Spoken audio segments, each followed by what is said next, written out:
only thing we have to fear is in war. fear itself. There is no substitute for victory. Let us never negotiate out of fear. We stand undivided, forever united, fighting hand in hand for the liberty we burn, for glory and honor, for our sons and daughters, ever mindful of the lessons we've learned. Let the torch of freedom burn.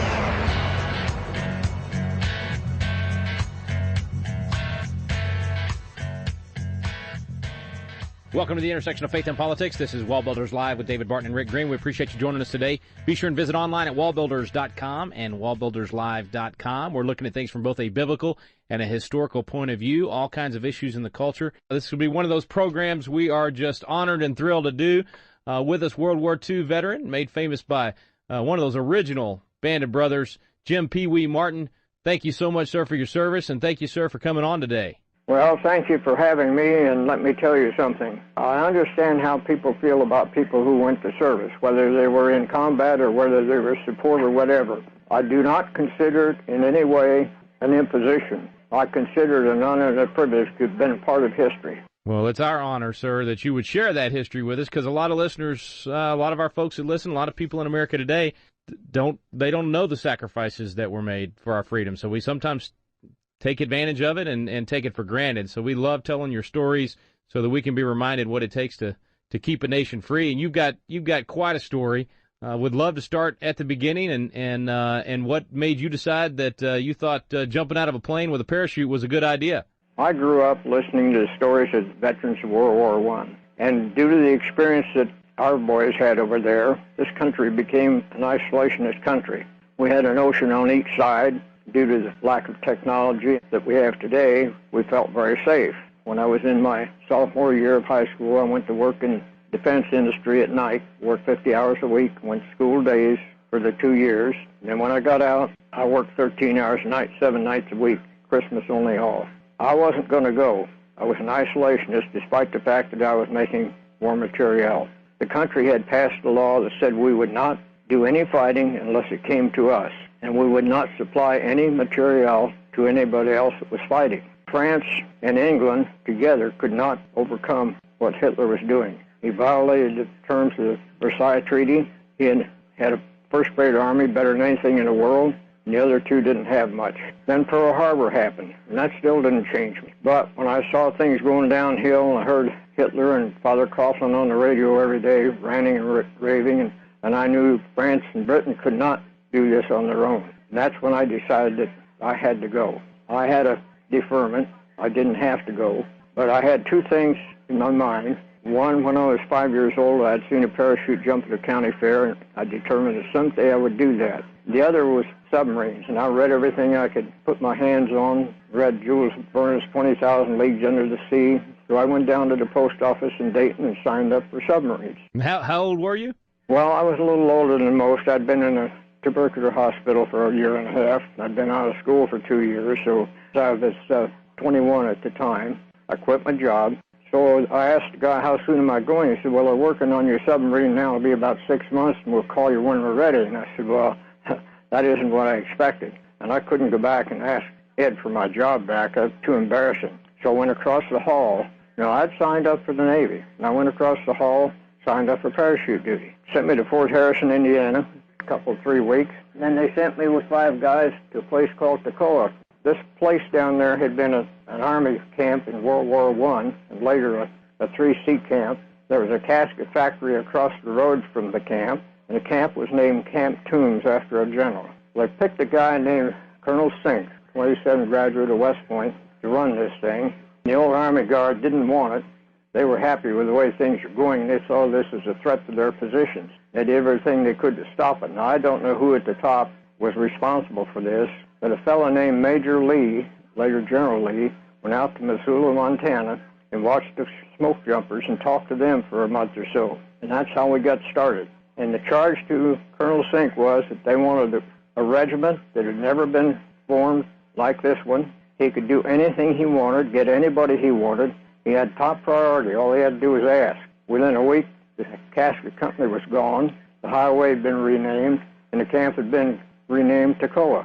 There were 6,500 people signed up directly out of civilian life. You had to volunteer for this. You could not be drafted. In July, middle of July, to the 1st of December, when we left to go to jump school, we only had 1,650 people left. Now, his idea, this 16 or several months of what he called airborne basing had never been done before.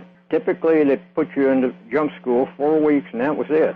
And they lost 25% usually going through jump school. And his idea was you start this basic, eliminate those physically, mentally not suitable for what he wanted. Then you go to jump school. We only lost 2% through jump school.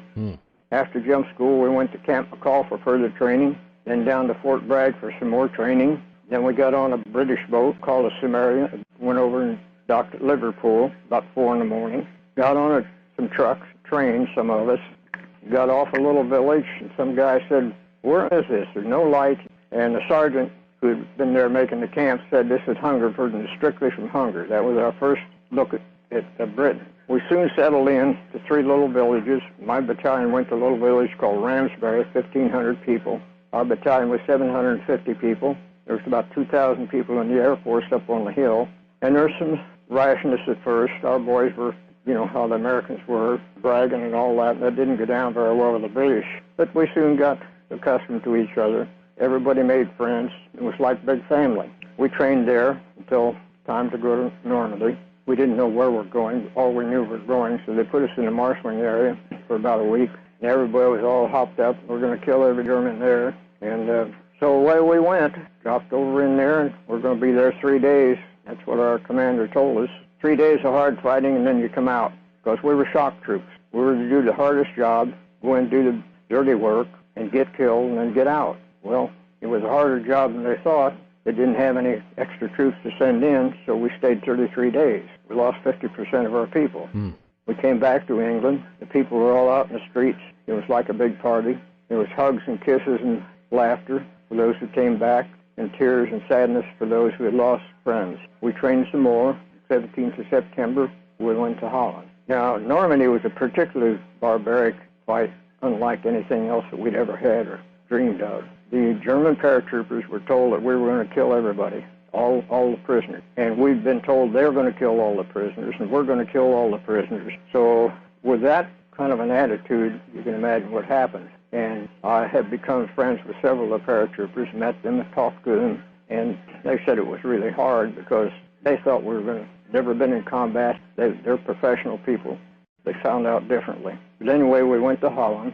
That was something that Montgomery thought up. The road's 60-mile long road from Eindhoven up across the Rhine to Arnhem. 82nd was to take the northern part of the river. 101st was to take the southern part from Eindhoven up to them. It's a narrow blacktop road. There was people over in Arnhem, 10,000 British and Polish jumped across there, and they were supposed to get relieved within a couple of days. The key was the bridge across the river. And the British dropped a group of supermen to take the bridge. But the problem was they dropped them about 6 miles from the bridge, and the Germans immediately knew what was going on. They reinforced the people there, and we couldn't take the bridge. That was the end of it. We all knew then it wasn't going anyplace. Instead of pulling us out, they let us, all of our groups, 82nd and 101st, sit up there for 76 days. The British lost 8,000 of the 10,000, wounded, killed, and captured, which didn't need to happen. Now, this little road, we're supposed to keep it open, 1.5 miles on each side.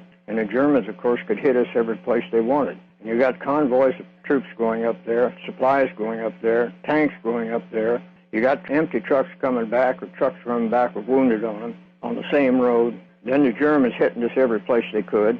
And every time you stop a convoy, it takes you 4 or 5 hours to get it started again. It was just an absolute mess. People like glider troops, parachute troops, who are really high-class troops, are not supposed to do defensive duty like we did.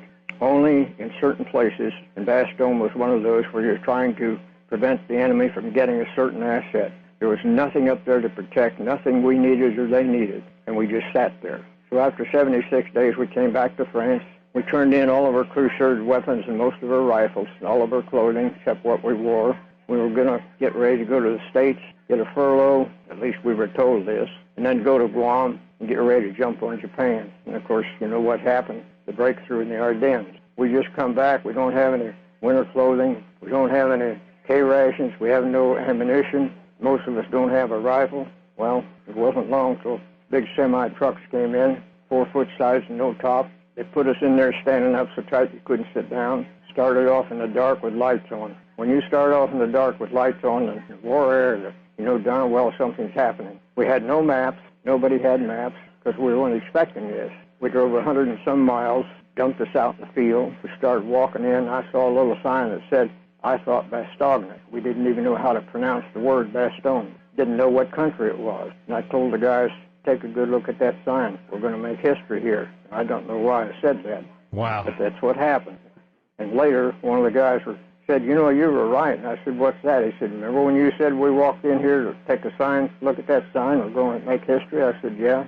That's after Patton came in and got in the paper. He said, well, we did, didn't we? And I said, yeah, we did. Well, there's 7 roads come together in Bastogne. The Germans are trying to get to Antwerp to get all the supplies.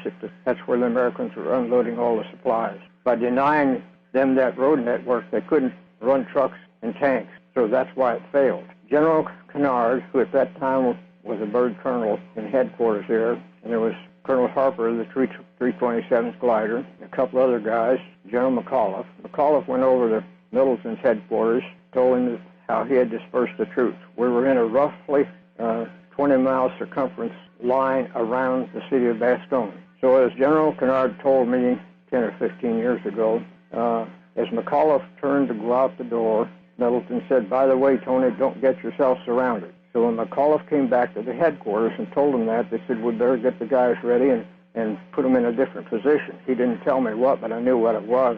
He was going to put them in a straight line position. If he had, they'd have flanked us the first day and it would have been all over. Well, anyway, Kennard said, I balked. And I said, what do you mean you balked? He said, I told him, look, we spent all these months training for exactly where we are today. The only difference is we came in by truck instead of parachute, or we're going to throw all that training away. Then we went to the place called the Redoubt, Berchtesgaden. It had been bandied around that all the big shots in Germany were going to go there, and they had a great big place underground, which I've been in, and they were going to have a big fight to the end. Turned out they didn't. Our 2nd Battalion went in first, Major Winters. There was no real fighting. There was a few shots fired, but no fighting. We stayed there a couple of weeks and had a lot of fun. The war was over. The biggest thing was people were getting hurt by taking trucks, motorcycles, airplanes, and running them over the mountain. So they finally put out order. Every motorcycle you see, you have to shoot a bullet through the engine so it can't be used. We were told we couldn't use the trucks. And it was a big fun thing. And then they put us out, went down to Salzburg. July 4th had a big party. Then they put us in little villages. We stayed there till we were ready to go home. We had a lot of fun then. We didn't do much. We get up in the morning for reveille, have the formation, eat breakfast, and the rest of the day we just do whatever but please. It was a very nice time. We knew, people said, well, you guys didn't know what it was all about. We did. We were all pretty aware of what was going on, and we knew as time went on that if we didn't get this done, the world was going to be a different place. And I would like to set a myth aside. The myth was that we went over to pull the British and French chestnuts out of the fire again. That's not true. This didn't involve just them. He had grand plans for the United States also. This is David Barton with another moment from America's history. How should we respond if confronted with frustration and conflict? The proper response was given over 200 years ago in a lengthy speech when Benjamin Franklin told the delegates at the Constitutional Convention, in this situation of this assembly, groping as it were in the dark to find political truth, how has it happened, sir, that we have not hitherto once thought of humbly applying to the Father of lights to illuminate our understanding? Have we now forgotten that powerful friend? Or do we imagine we no longer need His assistance? God governs in the affairs of men. I therefore move that henceforth prayers imploring the assistance of heaven and its blessings on our deliberations be held in this assembly every morning before we proceed to business. Benjamin Franklin knew that prayer was the proper response. For more information on God's hand in American history, contact WallBuilders at 1-800-8-REBUILD. Let the torch of freedom burn.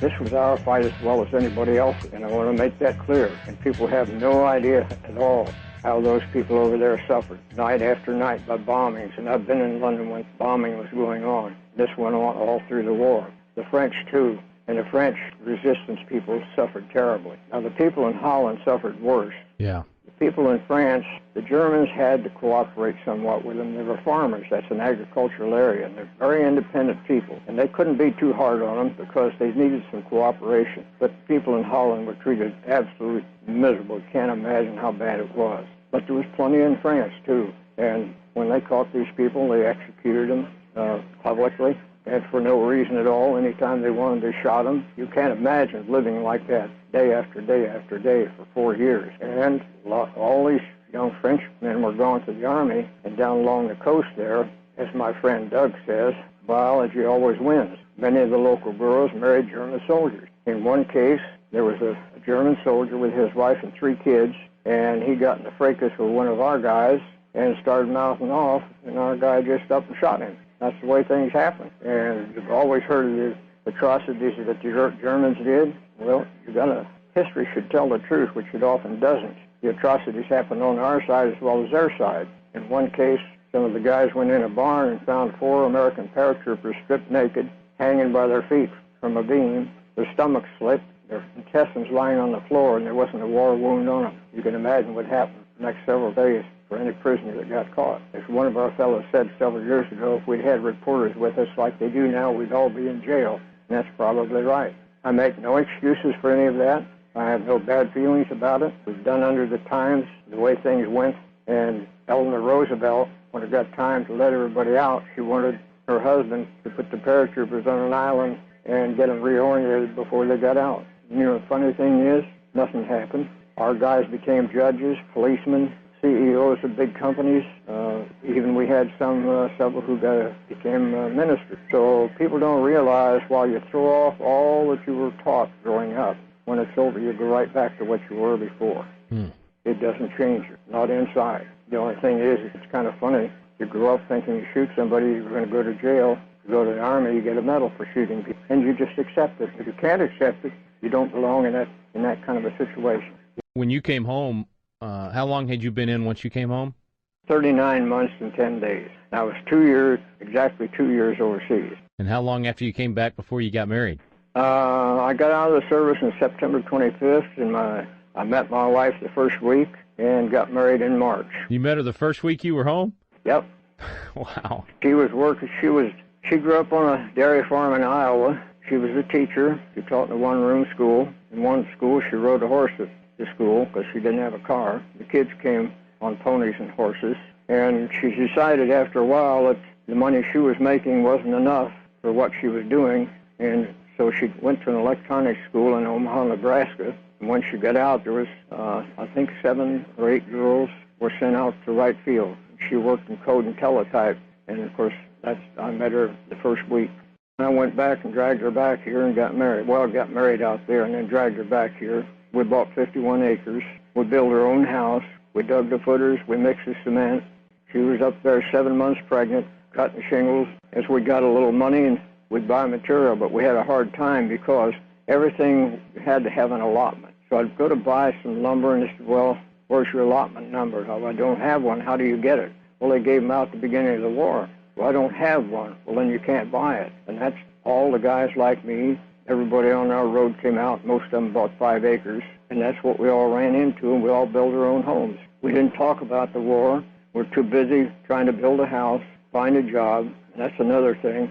I came back, and the company that I'd worked for didn't want to take any of us back, even though the law said they had to. So I said to Harvey, the personnel man, you've got to take us back. The law says you have to. And he said, yeah, but these guys have been working 13 hours a night, 7 nights a week here. And I said, Harvey, what do you think we've been doing? I was in tool and die work, and I figured we're going to have to make new tools and dies for automobiles and stoves and refrigerators.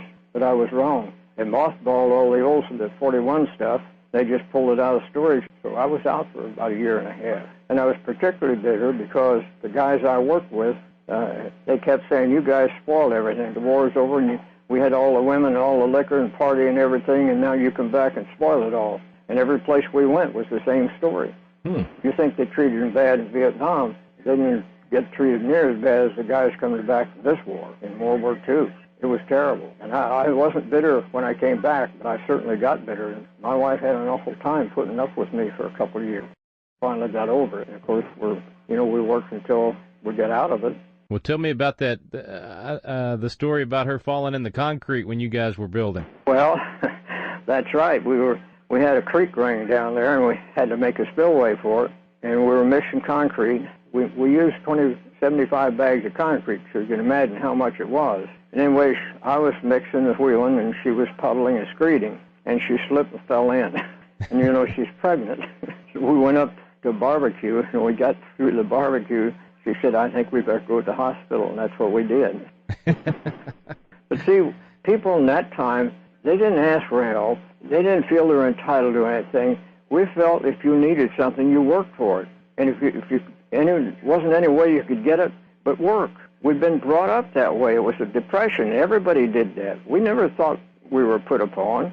We never felt that somebody owed us anything. That's just the way everybody was. And you've got to realize that at that time, most people had never been out of their own county. And here you are going to places that you read about in history books. It was a revelation to us, and we marveled at it. We were all in those big cities over there that we'd read about. Saw all those big cathedrals and everything. As I've said, for those of us who went over, participated, and came back, it's the most wonderful experience that you will ever have, and it'll never happen again. And it won't, not that way. Well, I understand you actually took another jump. Well, I took a jump 5 years ago over here in Xenia, and then I took one later over there in Xenia, and then I took one in Normandy when I was over there. Now, I jumped with a French unit, not an American. How old were you when you made that jump? That first one I made over here I was 89. And then the most recent one? Well, I was over in Normandy in June 15th. And I was, 93. 93. Yeah. Now, I understand you waited a little extra long to open your chute. Is that true? Yes. The first one over here, we fell 5,000 feet before we opened the chute. And over there, that we jumped lower. We jumped from 8,000 and fell 3,000 before we opened the chute. Now, you don't feel like you're falling at all. There's no reference point. You're just floating. The only thing is you feel like you're in a heck of a wind. In the beginning, you're falling at that height, you're falling about 130 miles an hour, and you slow down as you get toward the ground. You can't hit the ground any faster than 120 miles an hour. I don't care how high you. Terminal velocity when you hit the ground is always 120 miles an hour without a chute. Now, the chutes that we used in combat were 28-foot chutes, and the round ones we used over here were rectangular ones. You got a lot more surface area, and you come down quite a bit slower, which means your landings are much less. Now, they've never told me why, but older people, they make them tandem jump. I did jump my first one over here, though, static line, but then after that, I had to go tandem. And I think the reason is landing. They're afraid you'll break your legs. And all the news people there, the worst thing in the world for him to bring a guy in and break a leg. Yeah. But he had over 8,000 jumps, so I wasn't worried about it. Oh, wow. Well, I understand you have some pretty strong opinions about the difference in the rules of engagement that you guys had versus what they're having to do now. We didn't have rules of engagement. There was no such thing. Actually, if you're the aggressor like we were going into a strange country, where do you put prisoners the first 3 days? Some commanders instructed their people to kill all prisoners the first few days. My company said there would be no shooting of prisoners, period. But it was pretty well left up to you. Now, paratroopers, I don't know how other ground troops are, but paratroopers individually have a lot to say about how things run. And commanders, see, there's 9 companies in a regiment, and Colonel Sink pretty well let it up to each battalion commander how to run his 3 companies as long as they met certain standards that he wanted. He gave them a lot of leeway, didn't interfere. In training, we absolutely hated that man. But after we got to combat, we saw why he did it. He wasn't there to coddle us. He was there to make men out of us. And you knew when you got to combat that every man that was there was going to be with you when you needed him. Nobody was going to fall down on you. Yeah. Wow. Man, what a life. What amazing experiences. We have it pretty easy today compared to what you guys had to face, don't we? Yes, we do, and I'll tell you something. One Army guy told me, high-level person when I was in Normandy, talked about very little because they're not supposed to talk about a lot, but he did tell me about the rules of engagement. And he said if we see a guy in a house, in a window, shooting at us, we're looking at him and he's shooting at us, we can't shoot back. I said, why not? He said, because somebody back at the back is worried there might be civilians in that house. I have said many times, every place I talk, that when we were taught, anybody raises his hand against you.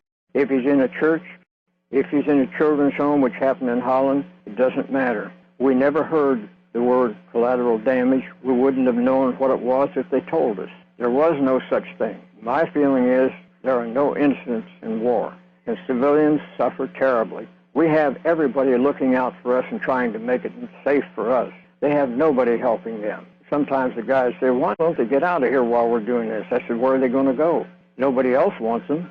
All they can do is take care of themselves, and you see them running around with nothing. They've lost their houses, and that's another thing. Here we are there, and their houses are being blown up and on fire, and they're thanking us for coming. I often wondered how the people in this country would feel under similar circumstances. Yeah.